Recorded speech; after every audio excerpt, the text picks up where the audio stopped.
6. El flujo del pensamiento. Las cosas buenas en la vida no provienen únicamente de los sentidos. Algunas de las mejores experiencias que experimentamos se generan dentro de la mente, son provocadas por la información que desafía nuestra capacidad de pensar en lugar de desafiar nuestras habilidades sensitivas. Como Sir Francis Bacon escribió hace casi 400 años, preguntar qué es la semilla de conocer es el reflejo de la forma más pura de placer. Así como hay actividades de flujo que corresponden a cada potencialidad física del cuerpo, cada operación mental es capaz de ofrecernos su forma particular de disfrute. Entre las muchas actividades intelectuales disponibles, actualmente la lectura es quizás la actividad de flujo más frecuentemente mencionada en todo el mundo. Resolver acertijos mentales es una de las formas más antiguas de actividad agradable, precursora de la filosofía y la ciencia moderna. Algunos individuos llegan a ser tan diestros en interpretar una partitura musical que no necesitan escuchar las notas reales para disfrutar de una pieza de música y prefieren la lectura de la partitura de una sinfonía en vez de oírla. Los sonidos imaginarios que bailan en sus mentes son más perfectos de lo que cualquier interpretación real pudiera ser. De modo similar, la gente que dedica mucho tiempo al arte llega a apreciar cada vez más los aspectos afectivos, históricos y culturales de la obra que están observando y en ocasiones disfrutan más con estos aspectos que con los puramente visuales.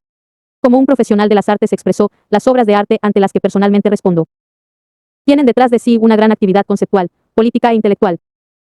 Las representaciones visuales son realmente las señales de esta máquina hermosa que ha sido construida, única en la Tierra, y no es simplemente un refrito de elementos visuales, sino que es realmente una nueva máquina pensante elaborada por un artista a través de unos medios visuales y sus percepciones. Lo que esta persona ve en una pintura no es simplemente un cuadro, sino la máquina de pensar que son las emociones del pintor, sus esperanzas y sus ideas, así como el espíritu de la cultura y el periodo histórico en que vivió. Con atención y cuidado, uno puede discernir una dimensión mental similar en las actividades físicas agradables como el atletismo, la comida o el sexo. Podríamos decir que distinguir entre las actividades de flujo que involucran las funciones del cuerpo y aquellas que involucran la mente es, en cierto modo, algo espurio, puesto que todas las actividades físicas involucran un componente mental si queremos que sean algo agradable. Los atletas saben muy bien que para mejorar el rendimiento más allá de un cierto punto deben aprender a disciplinar su mente. Y las gratificaciones intrínsecas que consiguen están más allá del simple bienestar físico, experimentan un sentimiento de realización personal y aumentan su autoestima. Y viceversa, la mayoría de las actividades mentales también se apoyan en la dimensión física. El ajedrez, por ejemplo, es uno de los juegos más cerebrales que existen, pero los jugadores de ajedrez más capaces se entrenan corriendo y nadando porque son conscientes de que si no están físicamente en forma, no serán capaces de mantener los largos periodos de concentración mental que requieren los torneos de ajedrez. En el yoga, el control de la conciencia se obtiene aprendiendo a controlar los procesos corporales, y lo primero se mezcla con lo segundo. Así, aunque la experiencia de flujo siempre implique el uso de los músculos y los nervios por un lado, y de la voluntad, el pensamiento y el sentimiento por el otro, tiene sentido diferenciar un tipo de actividades agradables que ordenan directamente la mente en vez de actuar a través de la mediación de los sentidos corporales. Estas actividades son primariamente de naturaleza simbólica y dependen de los idiomas naturales, las matemáticas o de algún otro sistema abstracto de anotación como el lenguaje de los ordenadores para lograr sus efectos de orden en la mente. Un sistema simbólico es como un juego en que se ofrece una realidad separada, un mundo propio donde uno puede llevar a cabo acciones que se permite que ocurran en ese mundo, pero que no tendrían mucho sentido en ninguna otra parte. En los sistemas simbólicos, la acción se halla comúnmente restringida a la manipulación mental de los conceptos. Para disfrutar de una actividad mental, hay que encontrar las mismas condiciones que hacen agradables las actividades físicas. Debe tenerse alguna habilidad en un campo simbólico, tienen que haber unas reglas, una meta y una manera de obtener retroalimentación. Hay que ser capaz de concentrarse e interactuar con las oportunidades a un nivel equilibrado con las propias habilidades. En realidad, lograr una condición mental tan ordenada no es tan fácil como parece. Contrariamente a lo que tendemos a suponer, el estado normal de la mente es el caos. Sin entrenamiento y sin un objeto en el mundo externo que exija nuestra atención, las personas son incapaces de enfocar sus pensamientos durante más de unos minutos cada vez. Es relativamente fácil concentrarse cuando la atención se estructura por los estímulos exteriores, como cuando una película se proyecta sobre la pantalla o cuando estamos conduciendo entre el denso tránsito que encontramos en nuestro camino. Si uno lee un libro interesante, ocurre lo mismo, pero la mayoría de los lectores también empiezan a perder su concentración tras unas pocas páginas, y sus mentes vagan lejos de la trama. En este punto, si desean seguir leyendo deben hacer un esfuerzo para volver a forzar su atención sobre las páginas. Normalmente no notamos el poco control que tenemos sobre la mente, porque los hábitos canalizan también la energía psíquica que los pensamientos parecen seguirse el uno al otro por sí mismos y sin interrupciones. Después de dormir recobramos el conocimiento por la mañana cuando suena la alarma del reloj, y entonces andamos hasta el baño y nos cepillamos los dientes. Los roles sociales prescritos por nuestra cultura toman el control de nuestras mentes en nuestro lugar y generalmente actuamos en piloto automático hasta el fin de la jornada, cuando nuevamente es el momento de perder la conciencia en el sueño. Pero cuando se nos deja solos, sin ninguna demanda a la que atender, el desorden básico de la mente se manifiesta. Sin nada que hacer, la mente empieza a seguir modelos aleatorios, por lo común se detiene en pensamientos dolorosos o perturbadores. A menos que una persona sepa cómo proporcionar orden a sus pensamientos, la atención se sentirá atraída por cualquier cosa que sea muy problemática en aquel momento, se enfocará en algún dolor verdadero o imaginario, en los rencores recientes o en las frustraciones a largo plazo. La entropía es el estado normal de la conciencia, una condición que ni es útil, ni es agradable. Para evitar esta condición, las personas se sienten ávidas de llenar sus mentes con cualquier información fácilmente disponible mientras distraiga la atención de volverse hacia el interior y fijarse en los sentimientos negativos. Esto explica por qué una proporción enorme de tiempo se invierte en ver la televisión, a pesar del hecho que muy rara vez se disfrute haciéndolo. Si lo comparamos con otras fuentes de estimulación como leer, hablar con otras personas o trabajar en una afición, ver la televisión puede ofrecer información continua y fácilmente accesible que estructure la atención del espectador con un costo muy bajo desde el punto de vista de la energía psíquica que necesita invertirse. Mientras la gente mira la televisión, no temen que sus mentes les fuercen a enfrentarse a perturbadores problemas personales. Es comprensible que, una vez que se desarrolla esta estrategia para vencer la entropía psíquica, abandonar este hábito llegue a ser casi imposible. El mejor camino para evitar el caos en la conciencia, por supuesto, es mediante hábitos que den el control sobre los procesos mentales al propio individuo, en vez de alguna fuente externa de estimulación, como los programas de televisión. Sin embargo, para adquirir tales hábitos se requiere práctica y el tipo de metas y reglas que son inherentes a las actividades de flujo. Por ejemplo, una de las maneras más sencillas de usar la mente es soñar despierto, realizar una sucesión de hechos con imágenes mentales. Pero incluso esta manera aparentemente fácil de ordenar el pensamiento está más allá del alcance de muchas personas. Jerome Singer, el psicólogo de Yale que ha estudiado el soñar despierto y las imágenes mentales quizás más que cualquier otro científico, ha demostrado que soñar despierto es una habilidad que muchos niños nunca aprenden a usar. Pero soñar despierto no solamente ayuda a crear orden emocional compensando en la imaginación una realidad desagradable como cuando una persona puede reducir su frustración y sus deseos de agresión contra alguien que le ha ocasionado algún daño visualizando una situación en la que el agresor es castigado, sino que también permite que los niños y los adultos puedan ensayar situaciones imaginarias y vean cuál es la mejor estrategia que pueden adoptar para enfrentarlas, busquen opciones alternativas, descubran consecuencias que no previeron, es decir, todos los resultados que ayuden a aumentar la complejidad de la conciencia. Y, por supuesto, cuando lo usamos con habilidad, soñar despierto puede ser algo muy agradable. Al revisar las condiciones que ayudan a establecer el orden en la mente, miraremos primero el papel sumamente importante de la memoria y después cómo se pueden usar las palabras para producir experiencias de flujo. Seguidamente consideraremos tres sistemas simbólicos que son muy agradables si uno sabe sus reglas: la historia, la ciencia y la filosofía. Podríamos haber mencionado otros muchos campos de estudio, pero estos tres pueden servir como ejemplos para los demás. Cada uno de estos juegos mentales está al alcance de cualquiera que desee jugar con ellos. La madre de la ciencia. Los griegos personificaron la memoria como la señora Mnemosine. Madre de las 9 musas, se creía que había engendrado todas las artes y las ciencias. Es válido pensar que la memoria es la habilidad mental más antigua, de la que derivan todas las demás, porque si no fuésemos capaces de recordar, no podríamos seguir las reglas que hacen posibles otras operaciones mentales.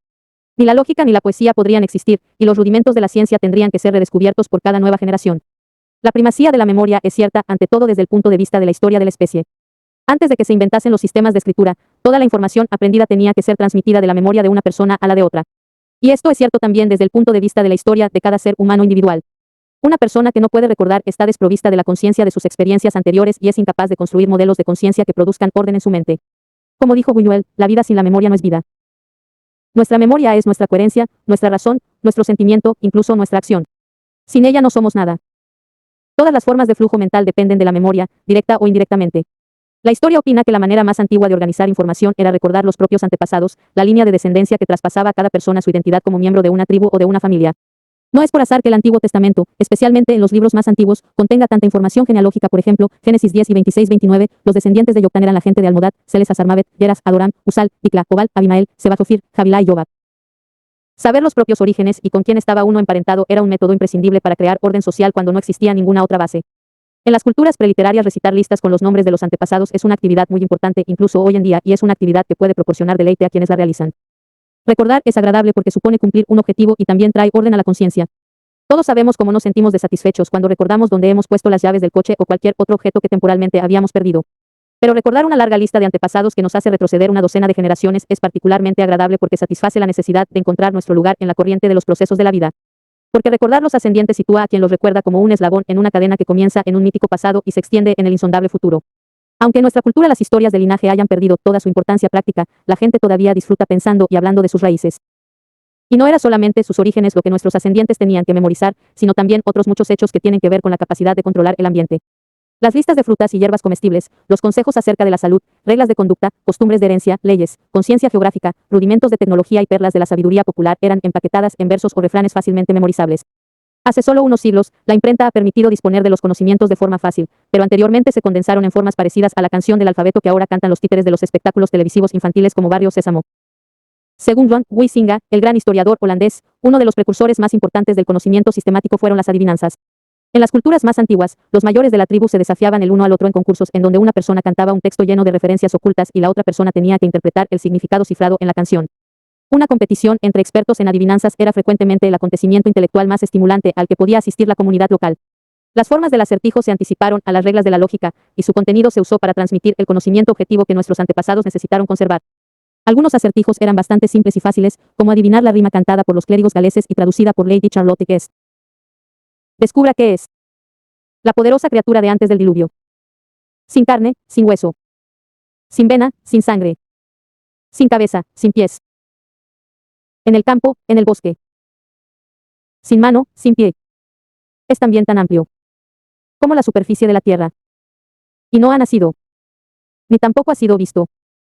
La respuesta, en este caso, es el viento.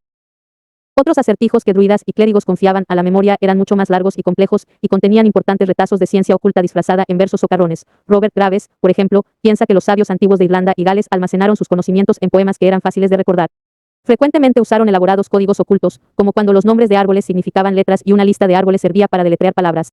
Las líneas 67-70 de la Batalla de los Árboles, un poema largo y extraño cantado por los antiguos clérigos galeses, dice: los alisos en la línea de combate.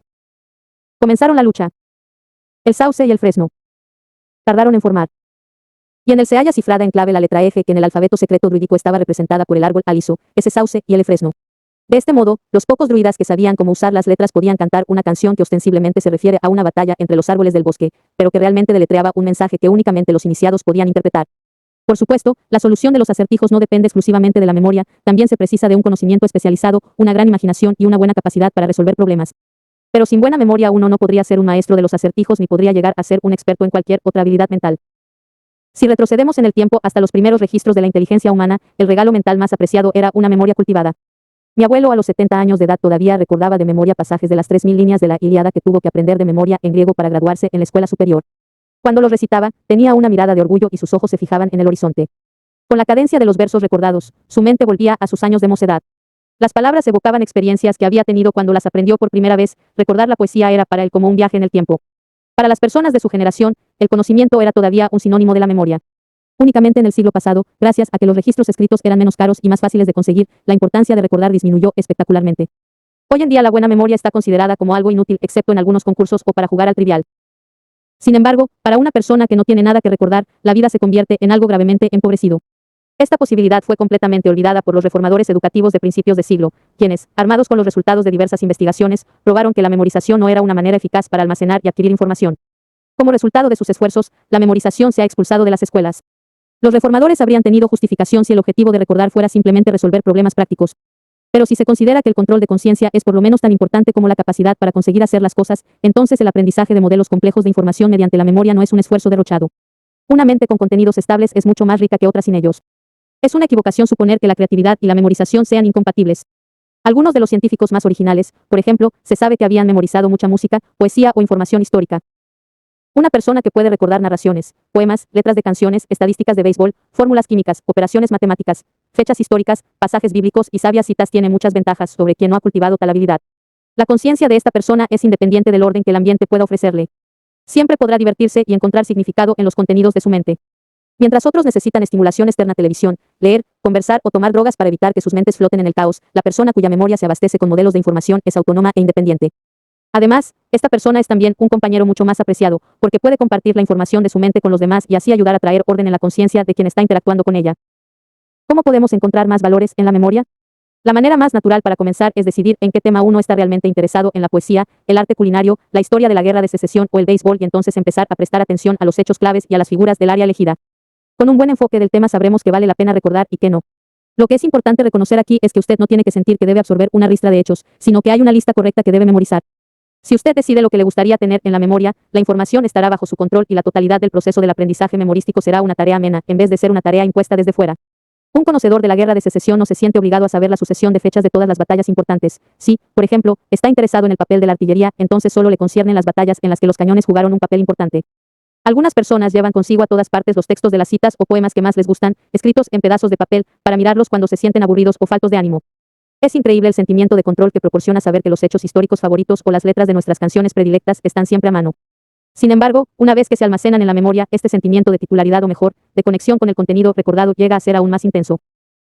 Por supuesto, siempre existe el peligro de que la persona que domine esta información la use para convertirse en un aburrido arrogante. Todos conocemos personas que no pueden resistir la tentación de mostrarnos la amplitud de su memoria. Pero esto comúnmente ocurre cuando alguien memoriza únicamente con el fin de impresionar a los demás. Es menos probable que uno llegue a convertirse en un aburrido cuando se está intrínsecamente motivado, con un interés genuino en la materia y con un deseo de controlar la conciencia más que de controlar el ambiente. Las reglas de los juegos mentales. La memoria no es la única herramienta necesaria para dar forma a lo que tiene lugar en la mente. Es inútil recordar hechos a menos que estos encajen en modelos, a menos que uno encuentre semejanzas y regularidades entre ellos. El sistema ordenador más simple es dar nombres a las cosas. Las palabras que inventamos transforman sucesos diferenciados en categorías universales. El poder de la palabra es inmenso. En Génesis 1, Dios nombra el día, la noche, el cielo, la tierra, el mar y todas las cosas vivas inmediatamente después de crearlas, completando de este modo el proceso de la creación. El Evangelio de San Juan empieza, antes de que el mundo fuese creado, la palabra ya existía. Y Heráclito comienza su obra hoy casi completamente perdida. Así, esta palabra logos existe desde la eternidad, aunque los hombres la entiendan tan pequeña como antes tras oírla por primera vez. Todas estas referencias sugieren la importancia de las palabras para controlar la experiencia. Son los bloques de construcción de la mayoría de sistemas simbólicos. Las palabras permiten el pensamiento abstracto y aumentan la capacidad de la mente para almacenar los estímulos. Sin sistemas para ordenar la información, incluso la memoria más clara encontrará que la conciencia es un estado de caos. Después de los nombres vinieron los números y los conceptos y luego las primeras reglas para combinarlos de manera predecible. En el siglo -B, Pitágoras y sus estudiantes se embarcaron en una inmensa tarea de ordenación que intentaba encontrar leyes numéricas comunes para la astronomía, la geometría, la música y la aritmética. No es sorprendente que fuera difícil distinguir su obra de la religión, puesto que intentaba alcanzar metas similares, encontrar una manera de expresar la estructura del universo. 2000 años más tarde, Kepler y más tarde Newton todavía realizaban la misma búsqueda. El pensamiento teórico nunca ha perdido completamente las cualidades imaginativas y de rompecabezas de los acertijos más antiguos. Por ejemplo, Arquitas, en el siglo -I, siendo filósofo y comandante en jefe de la ciudad-estado de Tarento en el sur de Italia, probó que el universo no tenía límites preguntándose, suponiendo que yo llegase a los límites exteriores del universo, si entonces lanzase un palo al exterior, ¿qué encontraría? Arquitas pensó que el palo debería haberse proyectado fuera en el espacio. Pero en este caso habría un espacio más allá de los límites del universo, lo que significaba que el universo no tenía límites. Si el razonamiento de Arquitas nos parece primitivo, es útil recordar que las experimentaciones intelectuales que Einstein usó para clarificar cómo actúa la relatividad, en lo que concierne a los relojes que se ven desde trenes que se mueven a diferentes velocidades, no eran diferentes. Aparte de los cuentos y los acertijos, todas las civilizaciones desarrollaron gradualmente reglas más sistemáticas para combinar información en forma de representaciones geométricas y demostraciones formales. Con la ayuda de tales fórmulas fue posible describir el movimiento de las estrellas, predecir con exactitud los ciclos estacionales y realizar mapas precisos de la Tierra. El conocimiento abstracto y, finalmente, lo que denominamos ciencia experimental surgieron de estas leyes. Es importante acentuar aquí un hecho que demasiado a menudo todos perdemos de vista: la filosofía y la ciencia se inventaron y florecieron porque pensar es placentero. Si los pensadores no disfrutasen con el sentimiento de orden que el uso de silogismos y números crea en la conciencia, es inverosímil que ahora dispusiéramos de las disciplinas de las matemáticas y la física. Esta afirmación, sin embargo, no ha sido contemplada por la mayoría de las teorías actuales del desarrollo cultural. Los historiadores, imbuidos en las variantes de los preceptos del determinismo materialista, afirman que el pensamiento se forma por lo que la gente debe hacer para vivir. La evolución de la aritmética y de la geometría, por ejemplo, se explica casi exclusivamente desde el punto de vista de la necesidad de poseer un conocimiento astronómico preciso y por la tecnología del riego que era imprescindible para mantener las grandes civilizaciones hidráulicas ubicadas a lo largo del curso de grandes ríos como el Tigris, el Éufrates, el Indo, el Yangtze y el Nilo. Para estos historiadores, cada paso creativo se interpreta como el producto de fuerzas extrínsecas, que para ellos pueden ser guerras, presiones demográficas, ambiciones territoriales, condiciones comerciales, necesidades tecnológicas o la pugna entre las clases sociales para detentar la supremacía. Las fuerzas externas son muy importantes en determinar qué nuevas ideas se seleccionarán entre las muchas disponibles, pero no pueden explicar su producción. Es totalmente cierto, por ejemplo, que el desarrollo y la aplicación del conocimiento de la energía atómica fueron impulsados enormemente por la pugna a vida o muerte sobre la bomba atómica entre Alemania, por un lado, e Inglaterra y los Estados Unidos por el otro. Pero la ciencia que creó la base de la fisión nuclear debía muy poco a la guerra. Fue posible por el conocimiento obtenido en circunstancias más pacíficas, por ejemplo, en el intercambio amistoso de ideas que los físicos europeos Niels Bohr y varios colegas habían sostenido a través de los años en una cervecería de Copenhague. Los grandes pensadores siempre se han motivado más por el disfrute de pensar que por las gratificaciones materiales que pudiesen ganar con ello. Demócrito, una de las mentes más originales de la antigüedad, era respetado por sus paisanos, los abderitanos. Sin embargo, no sabían qué estaba haciendo Demócrito. Al verlo sentado durante días, hundido en sus pensamientos, pensaron que actuaba de forma poco natural y que debía estar enfermo. Y enviaron a Hipócrates, el gran médico, para ver qué enfermedad aquejaba a su sabio. Después de que Hipócrates, que no era solamente un buen médico sino también un sabio, discutiese con Demócrito las absurdidades de la vida, tranquilizó a los ciudadanos diciéndoles que si su filósofo sufría de alguna cosa era de estar demasiado cuerdo. No había perdido su mente, se había perdido en el flujo del pensamiento. Los fragmentos de la obra de Demócrito que han llegado hasta nosotros ilustran la recompensa que encontró en la práctica de pensar. Es divino pensar siempre sobre algo hermoso y sobre algo nuevo. La felicidad no radica en la fortaleza o en el dinero, yace en la rectitud y en la amplitud de miras. Me gustaría más descubrir una causa cierta que ganar el reino de Persia. No es sorprendente que alguno de sus contemporáneos más iluminados llegase a la conclusión de que Demócrito tenía un carácter alegre y dijeran que para él el más alto bien, que llamaba alegría, y frecuentemente confianza, es una mente desprovista de temor. En otras palabras, disfrutó de la vida porque había aprendido a controlar su conciencia. Demócrito no fue ni el primer ni el último pensador que se perdió en el flujo de la mente. Frecuentemente pensamos que los filósofos son despistados, lo que, por supuesto, no significa que sus mentes se hayan perdido, sino que se han alejado temporalmente de la realidad cotidiana para morar entre las formas simbólicas de su dominio favorito de conocimientos. Cuando Kant, supuestamente, puso su reloj en una olla de agua hirviendo mientras tenía en su mano un huevo para saber cuánto tiempo tardaba en cocerse, toda su energía psíquica se empleó probablemente en traer armonía a los pensamientos abstractos y no dejó atención libre para tratar con las demandas incidentales del mundo concreto. El argumento es que jugar con las ideas es algo sumamente placentero. No únicamente en la filosofía, también la emergencia de nuevas ideas científicas es abastecida por el disfrute que se obtiene al crear una nueva manera de describir la realidad. Las herramientas que hacen posible el flujo del pensamiento son propiedad de todos y consisten en el conocimiento que se haya escrito en los libros disponibles en las escuelas y las bibliotecas. Una persona que se familiariza con las convenciones de la poesía o con las reglas del cálculo puede ser cada vez más independiente de la estimulación externa. Puede generar series ordenadas de pensamientos sin tener en cuenta qué está sucediendo en la realidad externa. Cuando una persona ha aprendido un sistema simbólico lo suficientemente bien como para usarlo, ha establecido un mundo portátil e independiente dentro de su mente. A veces tener el control sobre estos sistemas simbólicos internalizados puede salvarle la vida. Se ha afirmado, por ejemplo, que la razón de que hayan más poetas per cápita en Islandia que en cualquier otro país del mundo es que recitar las sagas fue la manera con que los islandeses mantuvieron su conciencia en orden en un ambiente extremadamente hostil a la existencia humana. Durante siglos los islandeses no solamente se han servido de la memoria, sino que también agregaron nuevos versos a las epopeyas que narraban los actos de sus antepasados. Aislados en la noche gélida, solían cantar sus poemas alrededor del fuego en tugurios precarios, mientras aullaban afuera los vientos de los inacabables inviernos árticos. Si los islandeses hubiesen pasado todas aquellas noches en silencio, escuchando el viento burlón, el temor y la desesperación se habrían adueñado pronto de sus mentes. Al dominar la cadencia ordenada de la métrica y de la rima, y al convertir los sucesos de sus propias vidas en imágenes verbales, lograron tomar el control de sus experiencias. Frente al caos de las tormentas de nieve, crearon canciones con forma y significado. ¿Hasta qué punto las sagas ayudaron a resistir a los islandeses? ¿Habrían sobrevivido sin ellas? No hay manera de contestar a estas preguntas. ¿Pero quién osaría realizar el experimento?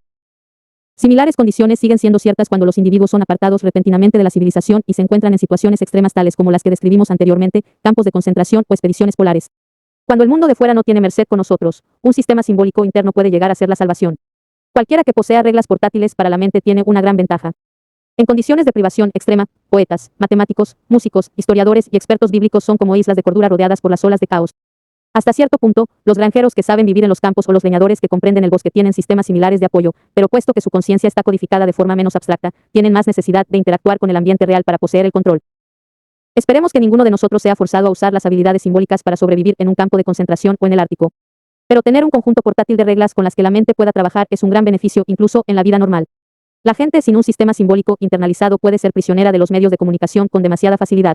Es fácilmente manipulada por las demagogias, pacificada por los animadores de televisión y explotada por cualquiera que tenga algo que vender. Si nos hemos convertido en sujetos dependientes de la televisión, de las drogas y de los que proclaman la salvación política o religiosa es porque tenemos poca base en que apoyarnos, pocas reglas internas para evitar que nuestra mente sea atrapada por aquellos que dicen tener las respuestas. Sin la capacidad de proveerse de información propia, la mente flota en la aleatoriedad. Está dentro del poder de cada persona decidir si su orden se restaurará desde el exterior, sobre el que nosotros no tenemos ningún control, o si este orden será el resultado de un modelo interno que crece orgánicamente a partir de nuestras habilidades y de nuestra conciencia. El juego de las palabras. ¿Cómo podemos empezar a dominar un sistema simbólico? Depende, por supuesto, de qué faceta del pensamiento uno esté interesado en explorar. Hemos visto que el conjunto de reglas más antiguo, y quizás el más básico, se aplica al uso de las palabras. Y hoy en día, las palabras todavía ofrecen muchas oportunidades de entrar en flujo a diversos niveles de complejidad. Un ejemplo trivial pero clarificador es resolver crucigramas. Se han dicho muchas cosas en favor de este pasatiempo popular, que en su mejor forma se parece a los antiguos concursos de acertijos. Es barato y portátil, sus desafíos pueden graduarse para que tanto los novatos como los expertos puedan disfrutarlo, y su solución produce un sentimiento de orden grato que nos causa un agradable sentimiento de realización, ofrece oportunidades de experimentar un estado leve de flujo a mucha gente que debe hacer tiempo en la sala de espera de un aeropuerto, que viaja diariamente en tren o que simplemente desea entretenerse un domingo por la mañana. Pero si uno se limita simplemente a resolver crucigramas, permanece dependiente de un estímulo externo, el desafío ofrecido por un experto en el suplemento dominical o en la revista de pasatiempos. Para ser realmente autónomos en este dominio, una alternativa es construir nuestros propios crucigramas. Entonces no necesitamos de un modelo impuesto desde el exterior, uno se libera completamente. Y el disfrute es más profundo. No es muy difícil aprender a escribir crucigramas, sé de un niño de 8 años que, después de realizar unos cuantos crucigramas del New York Times, empezó a escribir sus propios crucigramas. Por supuesto, como con cualquier habilidad que merezca la pena realizarse, esto requiere que al principio uno invierta energía psíquica en ello. Un uso más significativo de las palabras que potencialmente podría mejorar nuestras vidas es el perdido arte de la conversación. Las ideologías utilitarias en los 2 últimos siglos nos han convencido de que el propósito principal de hablar es transmitir información útil. Así, ahora valoramos la comunicación que transmite conocimientos prácticos y consideramos cualquier otra cosa un vano derroche de tiempo. Como resultado, la gente ha llegado a ser casi incapaz de conversar más allá de los temas estrechos de interés inmediato y especializado. Pocos de nosotros podemos aún comprender el entusiasmo del califa Ali Ben Ali, quien escribió: una conversación sutil es como el jardín del Edén. Es una lástima, porque podría argumentarse que la función principal de la conversación no es conseguir realizar cosas sino mejorar la calidad de la experiencia. Peter Berger y Thomas Luckmann, los influyentes sociólogos fenomenológicos, han escrito que nuestro sentido del universo en el que vivimos se mantiene unido mediante la conversación. Cuando digo al conocido con quien me encuentro por la mañana, bonito día, no transmito primariamente información meteorológica que sería redundante de cualquier manera, puesto que él tiene los mismos datos que yo, sino que logro una gran variedad de otras metas no expresadas. Por ejemplo, al dirigirme a él reconozco su existencia y expreso mi consentimiento para ser amigos. Segundo, reafirmo una de las reglas básicas para la interacción en nuestra cultura, que consiste en que hablar sobre el tiempo es una manera segura de establecer contacto entre las personas. Finalmente, al enfatizar que el tiempo es bonito implico el valor compartido de que lo bonito es un atributo deseable. Así el comentario se convierte en un mensaje que ayuda a ordenar los contenidos de la mente de mi conocido en su orden acostumbrado. Su respuesta de sí, qué bien, ¿verdad? Ayuda a mantener el orden en el mío. Sin estas constantes reafirmaciones de lo obvio, Berger y Luckmann dicen que la gente pronto comenzaría a tener dudas sobre la realidad del mundo en que viven. Las frases obvias que nos intercambiamos, la charla trivial de la televisión y la radio, nos convencen de que todo va bien, de que las condiciones usuales de existencia predominan. Lástima que tantas conversaciones terminen justo ahí. Pero cuando las palabras se eligen bien, están bien ordenadas, generan experiencias gratificadoras en el oyente. No es solo por razones utilitarias que la amplitud de vocabulario y la soltura verbal están entre las calificaciones más importantes para el éxito como ejecutivo comercial. Hablar bien enriquece cada interacción y es una habilidad que puede ser aprendida por todos. Una manera de enseñar a los niños la potencialidad de las palabras es enseñarles juegos de palabras bastante pronto. Los juegos de palabras y los significados dobles pueden ser una forma de humor facilón para los adultos instruidos, pero ofrecen a los niños un buen campo de entrenamiento para el control del idioma.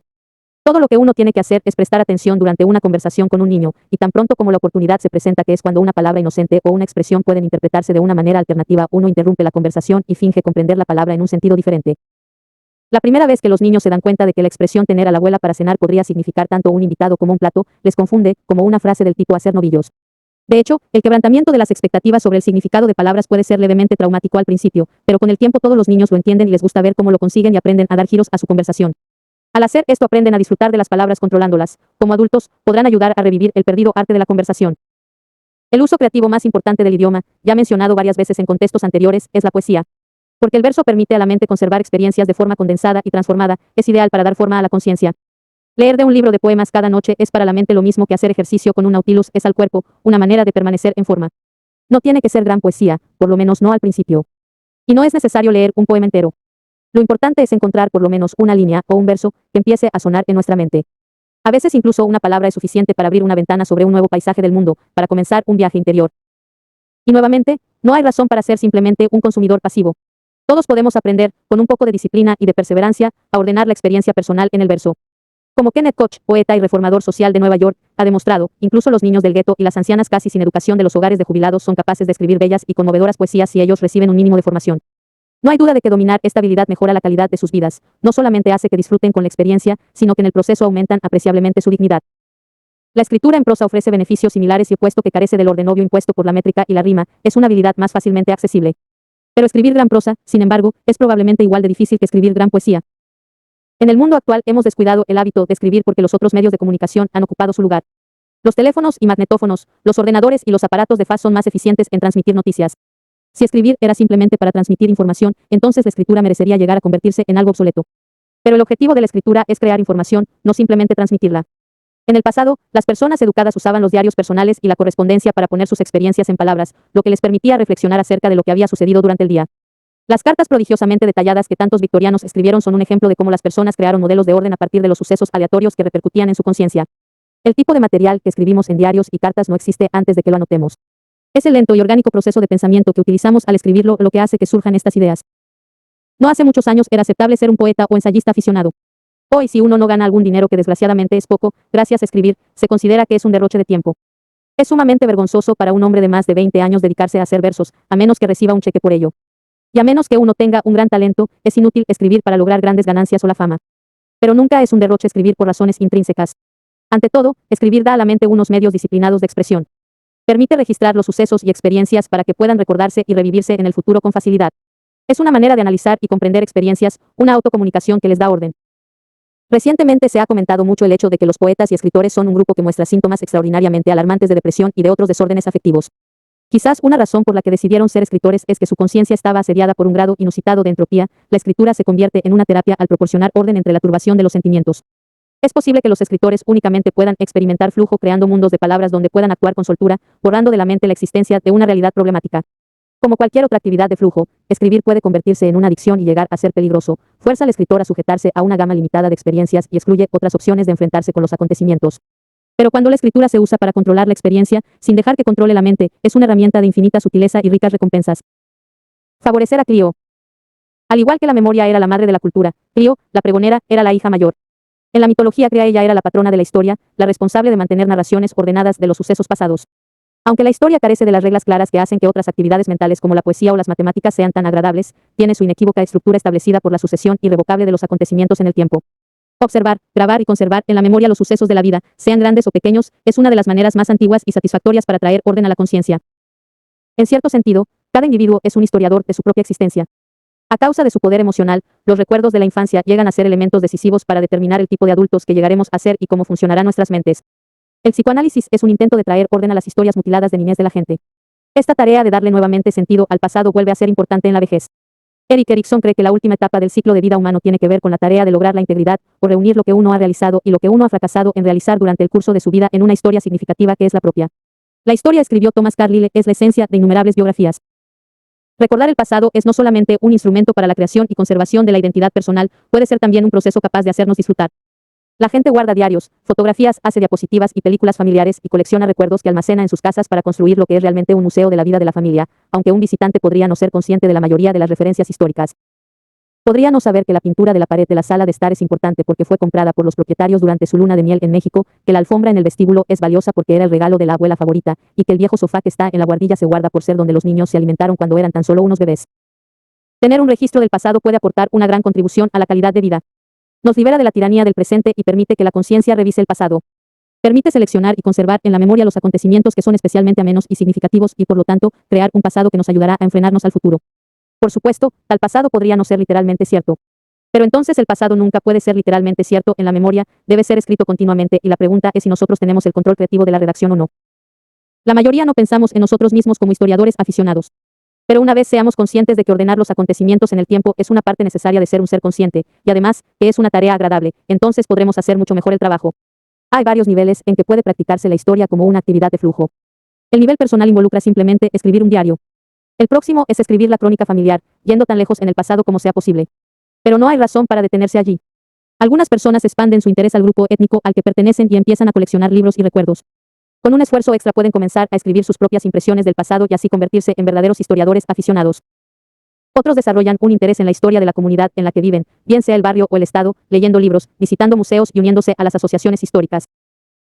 O pueden centrarse en un aspecto particular del pasado, por ejemplo, un amigo que vive en la parte más agreste del Canadá occidental está fascinado por la primera arquitectura industrial de esa parte del mundo y gradualmente aprendió sobre ella lo suficiente como para disfrutar con viajes a los aserraderos, las fundiciones y las viejas estaciones de ferrocarril, donde su conciencia le permite evaluar y apreciar los detalles de lo que otros verían como unas pilas de basura cubiertas de maleza. Demasiado a menudo todos nosotros somos proclives a pensar que la historia es una lista melancólica de fechas para memorizar, una crónica establecida por los antiguos eruditos para su propia diversión. Es un campo que podríamos tolerar, pero no amar es un tema sobre el que aprendemos para que se nos considere educados, pero que se aprende de mala gana. Si este es el caso, la historia poco puede hacer para mejorar la calidad de vida. El conocimiento que se ve controlado desde el exterior se adquiere con desgana y no causa ningún placer, pero tan pronto como una persona decide que los aspectos del pasado le interesan y decide conocerlos centrándose en las fuentes y en los detalles que sean personalmente significativos, y describe sus hallazgos con un estilo personal, entonces aprender historia puede convertirse en una completa experiencia de flujo. Las delicias de la ciencia. Después de leer el apartado anterior, usted puede creer que apenas es plausible que alguien pueda llegar a ser un historiador aficionado. Pero si llevamos el mismo argumento a otro campo, ¿podemos concebir realmente que una persona normal sea un científico aficionado? Después de todo, muchas veces nos han contado que en este siglo la ciencia ha llegado a ser una actividad altamente institucionalizada, cuya actividad principal se restringe a las grandes universidades. Exige de unos laboratorios muy equipados, enormes presupuestos y grandes equipos de investigadores dedicados al avance en las fronteras de la biología, la química o la física.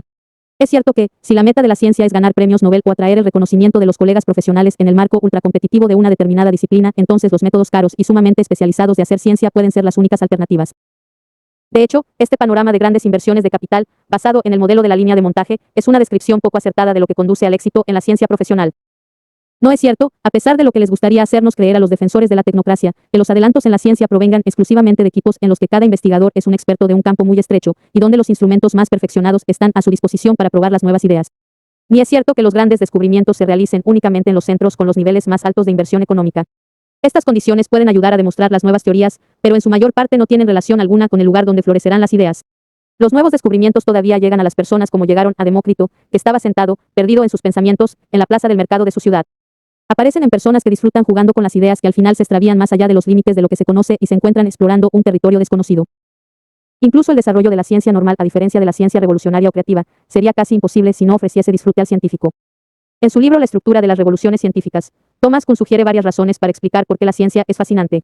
Primero, por enfocar la atención en una gama pequeña de problemas relativamente esotéricos, el paradigma o el enfoque teórico fuerza a los científicos a investigar alguna parte de naturaleza en un detalle y una profundidad que de otra manera sería inimaginable.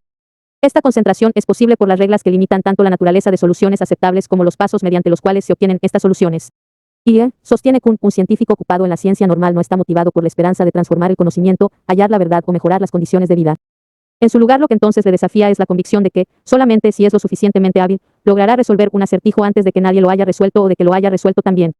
También afirma, la fascinación del paradigma de la investigación normal es que aunque su resultado pueda anticiparse, la manera de lograr ese resultado es muy incierta. El hombre que triunfa se prueba a sí mismo que es un experto resolviendo acertijos y el desafío del acertijo es una parte importante de lo que comúnmente nos motiva. No debe extrañar que los científicos frecuentemente se sientan como P. A. M. Dirac, el físico que describió el desarrollo de la mecánica cuántica en el decenio de 1920 diciendo, era un juego muy interesante al que uno podía jugar. La descripción de Kuhn del atractivo de la ciencia se parece claramente a los informes que describen por qué los acertijos, la escalada, el navegar, el ajedrez o cualquier otra actividad de flujo nos recompensan. Si los científicos normales se motivan en su trabajo por el desafío de los acertijos intelectuales a los que se enfrentan, los científicos revolucionarios, los que rompen con los paradigmas teóricos existentes para forjar otros nuevos, deben ser motivados aún más por el disfrute. Un precioso ejemplo de ello concierne a Subrahmanian Chandrasekhar, el astrofísico cuya vida ha adquirido ya dimensiones míticas. Cuando dejó la India en 1933 en el barco que le llevaba de Calcuta a Inglaterra, escribió un modelo de evolución estelar que con el tiempo llegó a ser la base de la teoría de los agujeros negros, pero sus ideas eran tan extrañas que no fueron aceptadas por la comunidad científica. Finalmente fue contratado por la Universidad de Chicago, donde continuó sus estudios en relativa oscuridad. Hay una anécdota sobre el que muestra su compromiso con su trabajo. En el decenio de 1950 Chandrasekhar estaba en Williams Bay, Wisconsin, donde se situaba el observatorio astronómico de la universidad, a 80 millas de distancia de la ciudad universitaria. Aquel invierno debía impartir el seminario avanzado de astrofísica. Solo se apuntaron 2 estudiantes. Todo el mundo esperaba que Chandrasekhar anulase el seminario para no sufrir la incomodidad de tener que ir y volver del observatorio. Pero no lo hizo, y condujo de regreso a Chicago 2 veces por semana a lo largo de caminos rurales para dar la clase. Unos años después, aquellos 2 estudiantes ganaron, primero uno y después el otro, el Premio Nobel de Física. Cuando esta historia solía contarse, el narrador concluía quejándose de que era una vergüenza que el profesor nunca hubiese ganado el premio. El lamento ya no es necesario, porque en 1983 se concedió a Chandrasekhar el Nobel de Física. A menudo es bajo circunstancias tan modestas, con personas dedicadas a jugar con ideas, como ocurren los adelantos en nuestra forma de pensar. Uno de los descubrimientos más importantes de los últimos años es la teoría de la superconductividad. 2 de sus protagonistas, K. Ales Muller y J. Georg Bednorz, elaboraron sus principios y realizaron los primeros experimentos en el laboratorio de la IBM en Zurich, Suiza, que no es exactamente un páramo científico, pero tampoco uno de los lugares más importantes. Durante varios años los investigadores no dejaron que nadie supiera nada sobre su trabajo, no porque tuvieran miedo de que se lo robasen, sino porque temían que sus colegas se rieran de sus ideas aparentemente disparatadas. Recibieron sus premios Nobel de Física en 1987. Susumu Tonegawa, que el mismo año recibió el Premio Nobel de Biología, es descrito por su esposa como una persona que sigue su propio camino, a quien le gusta la lucha de sumo porque requiere del esfuerzo individual y no es el resultado del grupo lo que hace ganar en este deporte, sino el trabajo propio.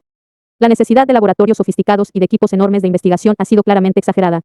Los adelantos en la ciencia todavía dependen primariamente de los recursos de una mente única.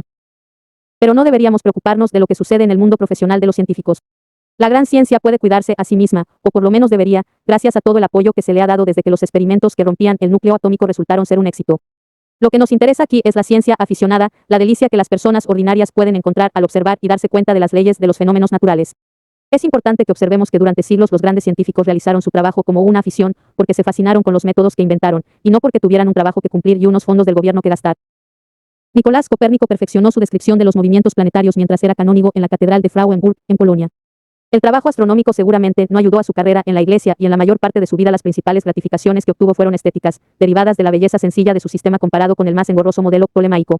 Galileo había estudiado medicina, pero fue el placer que obtenía deduciendo cosas tales como la ubicación del centro de gravedad de diversos objetos sólidos lo que le impulsó a realizar experimentos cada vez más arriesgados. Isaac Newton formuló sus importantes descubrimientos muy poco después de su graduación en Cambridge, en 1665, cuando la universidad se cerró a causa de la peste. Newton tuvo que estar 2 años en la seguridad y el aburrimiento de un retiro campestre, de modo que llenó el tiempo jugando con sus ideas sobre una teoría universal de la gravedad. Antoine Laurent Lavoisier, el fundador de la química moderna, era un funcionario público que trabajaba para Ferme Generale, el equivalente del Ministerio de Hacienda en la Francia prerevolucionaria. Estaba interesado en la reforma social y en la planificación agrícola, pero disfrutaba más con sus experimentos. Luigi Galvani, que realizó la investigación básica sobre cómo los músculos y los nervios conducen la electricidad, lo que a su vez le condujo a la invención de la pila eléctrica, fue médico hasta el final de su vida. Gregor Mendel era otro clérigo y sus experimentos, que sentaron las bases de la genética, eran los resultados de su afición por la jardinería.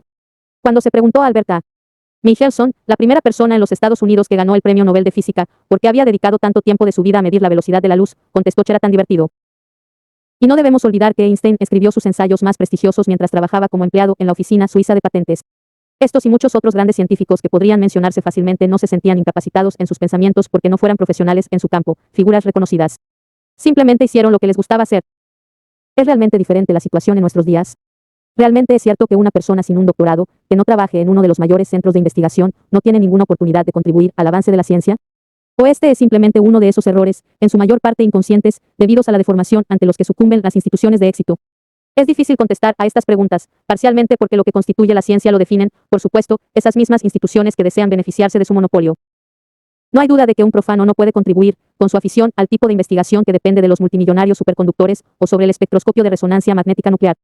Pero estos campos no representan la única ciencia que existe.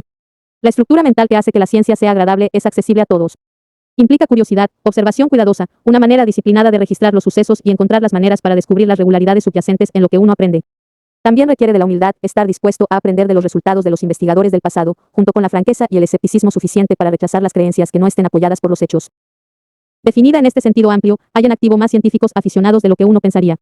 Algunos enfocan su interés en la salud e intentan averiguar todo lo que pueden sobre una enfermedad que les amenaza a ellos o a sus familias. Siguiendo los pasos de Mendel, algunos aprenden todo lo que pueden sobre la cría de los animales domésticos o crean una nueva flor híbrida. Otros reproducen diligentemente las observaciones de los antiguos astrónomos con su telescopio en el patio de detrás de su casa. Existen geólogos anónimos que vagabundean por el desierto en busca de minerales, coleccionistas de cactus que rastrean las llanuras del desierto en busca de nuevos especímenes y probablemente, centenares de miles de individuos que han llevado tan lejos sus habilidades mecánicas que casi han alcanzado una comprensión científica. Lo que impide que muchas de estas personas desarrollen más sus habilidades es la creencia de que nunca serán capaces de llegar a ser auténticos científicos profesionales y, por lo tanto, que su afición no debería ser tomada en serio. Pero no hay una razón mejor para hacer ciencia que el sentimiento de orden que trae a la mente del investigador. Si el flujo que produce, en vez del éxito y del reconocimiento, es la medida para juzgar su valor, la ciencia puede contribuir inmensamente a la calidad de vida. Amar la sabiduría. Filosofía significa amar la sabiduría, y la gente le dedicaba su vida por esta razón. Los filósofos profesionales de hoy en día se sentirían avergonzados al reconocer una concepción tan ingenua de su arte.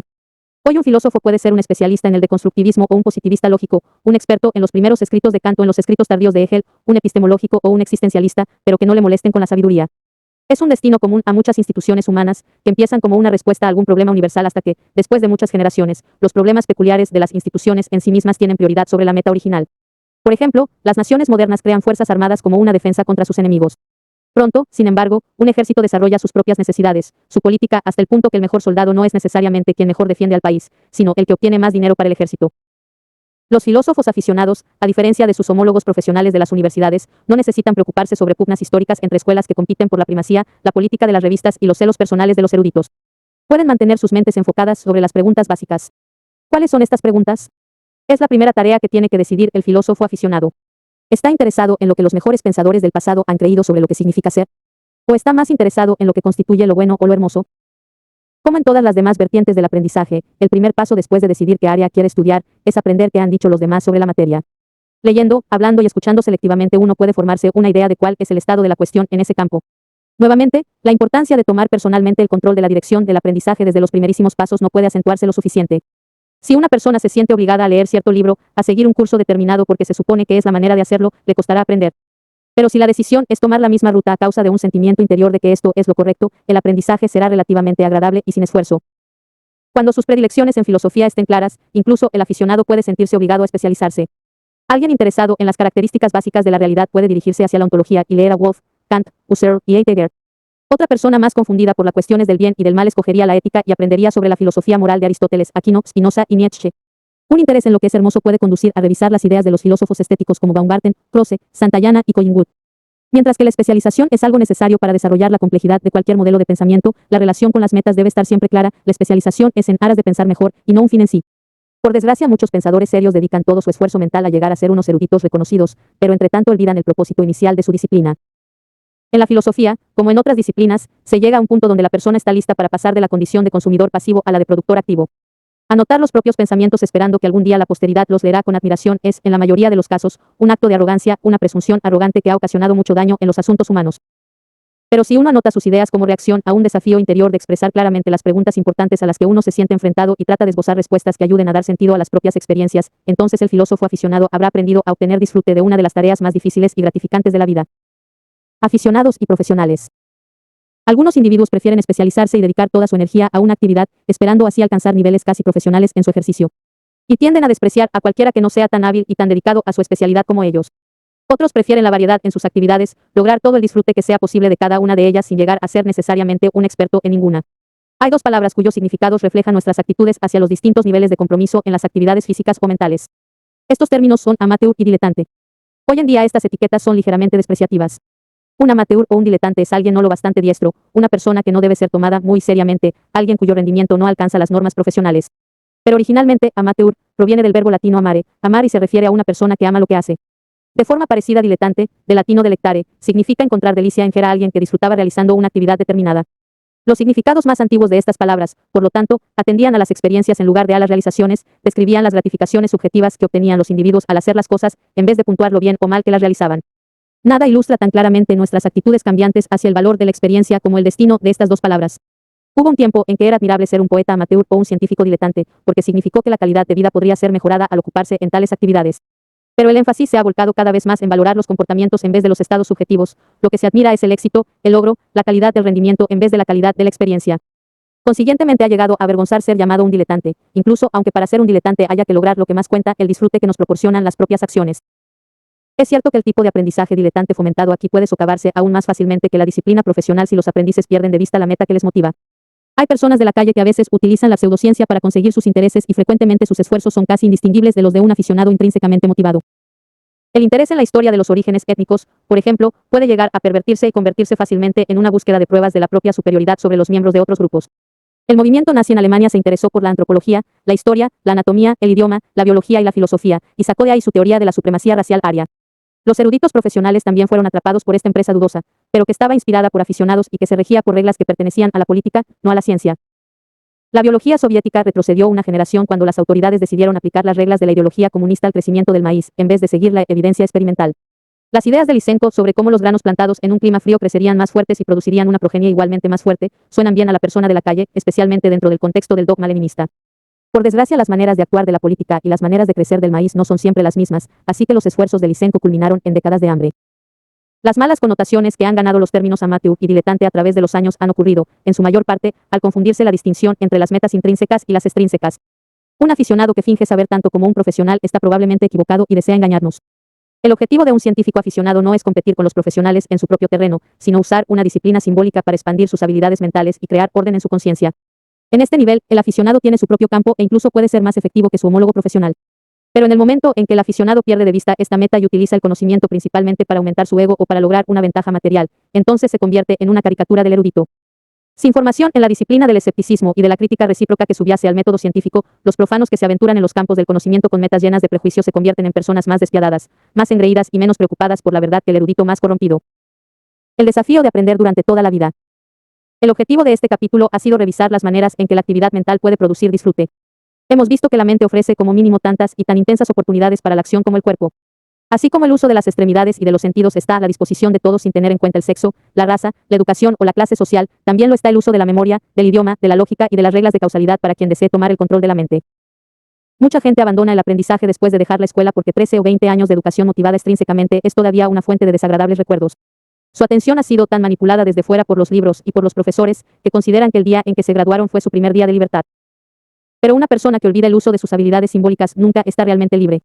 Sus pensamientos son dirigidos por las opiniones de sus vecinos, por los editoriales de los periódicos y por las campañas de la televisión. Está a merced de los expertos. Idealmente, el fin de la educación extrínseca debería ser el comienzo de una educación que se motivara intrínsecamente. Llegados a este punto, la meta de estudiar no es sobresalir, obtener un diploma y encontrar un buen trabajo, sino que es comprender qué sucede a nuestro alrededor, desarrollar un sentido personalmente significativo acerca de las propias experiencias. De allí vendrá el profundo placer del pensador, como el experimentado por los discípulos de Sócrates que Platón describe en Filebo. El joven que ha bebido por primera vez de esta fuente es tan feliz como si hubiese encontrado un tesoro de sapiencia, se extasía verdaderamente. Entenderá cualquier discurso, pondrá todas las ideas juntas para hacer una sola, entonces las separará y tirará los pedazos. Se hará preguntas primero a sí mismo, después también a los demás, a quien quiera que se acerque a él, joven o viejo, discutirá con sus padres y con quien esté dispuesto a escucharle. La cita tiene 24 siglos de antigüedad, pero un observador contemporáneo no podría describir más vivamente lo que sucede cuando una persona descubre por primera vez el flujo de la mente.